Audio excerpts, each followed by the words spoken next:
Caleb Hartman was 36 years old and had not expected anyone to knock on his door that evening, least of all the daughter of the only man who had ever treated him like he still mattered.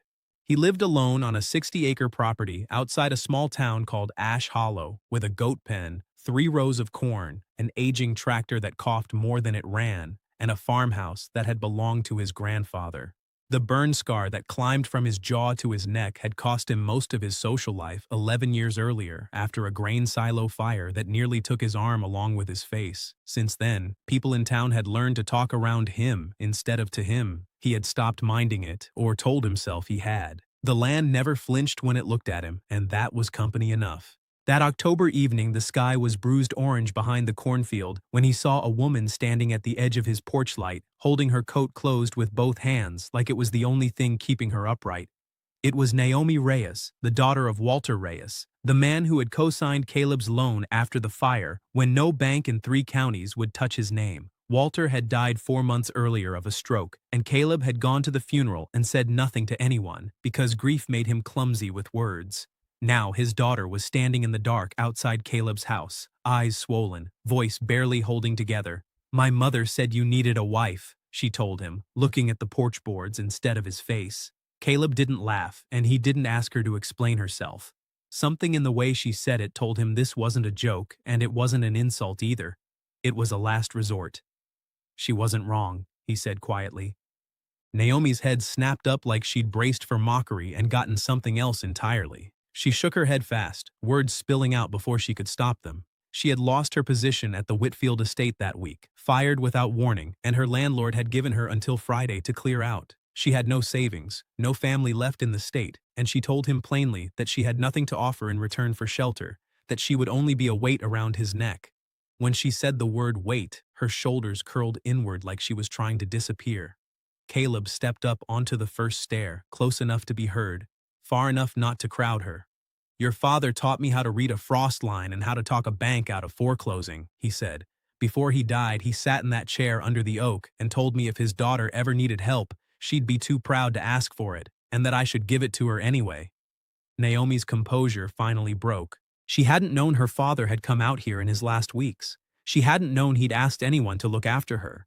Caleb told her plainly that this wouldn't be charity. The farm was too much work for one man, the bookkeeping and the market stand and the fences all slipping through his fingers at once. A marriage, simple and legal, would give her a roof and him a partner in the work. Nothing more required of either of them than that. She studied him for a long moment, gaze moving from the house to the dark fields to the scar along his jaw, and there was no pity in her eyes when she looked at it, only a tired, careful curiosity. "What do you get out of this?" she asked, "besides more trouble?" "Maybe a house that isn't so quiet," he answered, and that was the sentence that finally undid her. They married the following Monday in front of a county clerk, with only Walter's old friend Desmond Coyle and Naomi's cousin Priya as witnesses. There were no flowers and no music, only a plain gold band that had belonged to Caleb's mother, which Naomi accepted with a trembling hand and wore well before the ink had dried on the certificate. Desmond shook Caleb's hand afterward and told Naomi her father would be glad she wasn't alone, and Priya pulled her aside in the hallway to ask if she was certain, and Naomi answered that she didn't know what would happen, only that for the first time in months, no one was looking at her like a burden. The first weeks fell into an uneasy rhythm. Naomi cooked meals that made Caleb embarrassed of every dry breakfast he'd eaten alone for a decade.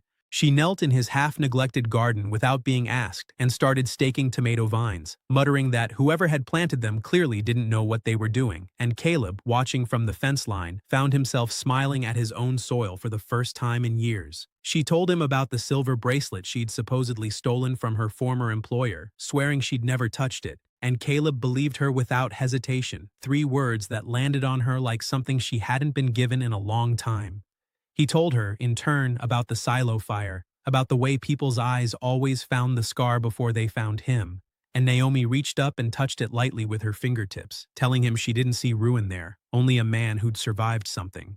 Caleb said nothing back because there was nothing he trusted his voice to say. The whispering started at the Saturday market 2 weeks later, courtesy of a woman named Eleanor Bishop who had once tried to buy Caleb's land out from under him and never forgiven him for refusing.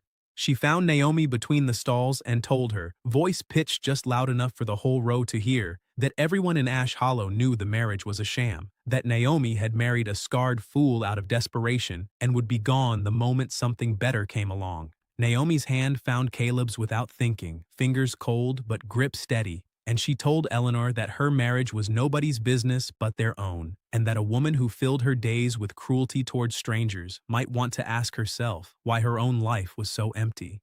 The crowd went quiet. Eleanor's face went red, and she hissed something crueler before storming off, but the damage to her own reputation in that moment outweighed anything she'd managed to do to theirs. That night, walking back to the truck, Caleb told Naomi he was sorry she'd been dragged into his town's old grudges. She told him she wasn't sorry at all, because for the first time since her father died, she had something worth defending. 3 days later, a storm rolled in fast and black across the valley, and Caleb sent Naomi inside to seal the windows while he went to lash down the barn doors. He was halfway through securing a loose panel when he heard the goat pen burst open in the wind and saw Naomi running out into the rain after two terrified animals, her coat already soaked through. He shouted at her to get back inside, but she'd already caught one goat by the collar when an old elm branch overhead split with a crack like a rifle shot and came down toward where she stood. Caleb didn't think. He threw himself across the yard and into her, and they hit the mud together as the branch crashed down exactly where she'd been a heartbeat before. He ended up over her, breathing hard, rain pouring down both their faces, and his voice when it came out was rough with a fear he hadn't let himself name until that second. "You could have died over a goat," he said. "Don't ever do that again." Naomi looked up at him, soaked and shaking, and said his name like a question, and he answered it the only way he had left, by kissing her, hard and unguarded, with all the weeks of careful distance finally giving out at once. She kissed him back without hesitation, fingers tangled in his wet hair, and for a few seconds the storm around them stopped mattering at all. They ran inside drenched and shivering, and Caleb turned his back to let her change first. But when his own shirt came off, he heard her go still behind him, because the scarring ran past his jaw and down his shoulder in pale ridges he'd spent years keeping hidden. He told her flatly that it wasn't pretty, and she answered just as flatly that it was part of him, and that she found him beautiful regardless. He turned to find her standing in one of his old shirts, hair dripping, eyes steady on his. "What happened out there wasn't only fear," he said. "Then don't pretend that's all it was," she answered.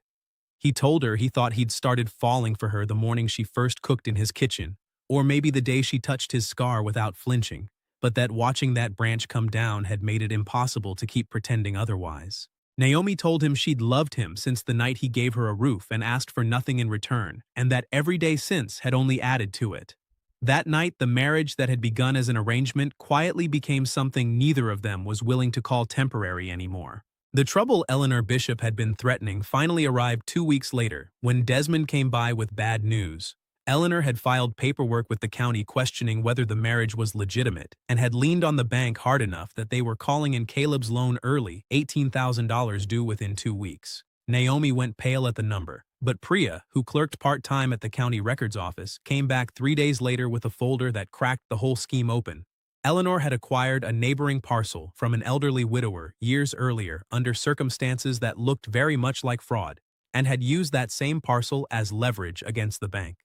That night, before they could even bring the documents to the county office, Caleb heard movement near the barn and found 2 men pouring gasoline along its outer wall. One of them a local farmhand named Russ Dunmore, who admitted, shaking, that Eleanor was paying him. Desmond and a handful of neighbors arrived with flashlights before things went further, having noticed strange trucks parked along the road, and by morning, Russ had told the sheriff everything. The hearing was held 3 weeks later in the town hall, packed with people who had never bothered hiding their curiosity. The judge ruled the marriage fully legitimate, citing Desmond and Priya's testimony that it had been entered into willingly and had clearly grown into something genuine. He ruled separately that Eleanor's acquisition of the widower's land had been fraudulent, voiding the leverage she'd used against the bank and ending her interference in Caleb's loan entirely. Eleanor stood and shouted that this was really about an old humiliation from 30 years before, and an elderly church deacon in the back row stood and told her gently that the person who had ruined her life all those years wasn't anyone in that room. It was the grudge she'd refused to put down. She left the hall to silence, and the silence afterward turned, slowly, into applause. That night, the town held a small gathering with string lights and borrowed folding tables, and Caleb and Naomi danced in the gravel lot like two people who had nowhere else they needed to be. He told her he'd been wrong, weeks earlier, when he agreed that he simply needed a wife. "I didn't need a wife," he said. "I needed you. Exactly you." She answered through tears that she loved every part of him, scars included, and meant it without qualification. 6 months on, the farm looked like a different place entirely. Loan paid off, fences mended, Naomi's tomatoes the most requested stall at the Saturday market. People who used to cross the street to avoid Caleb now stopped to talk to him without flinching at his face.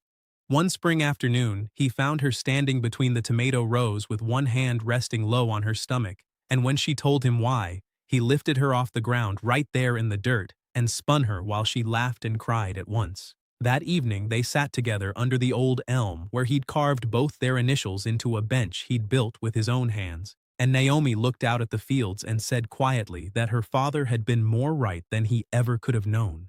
He hadn't just sent his daughter to find a husband, he'd sent her home to find a family.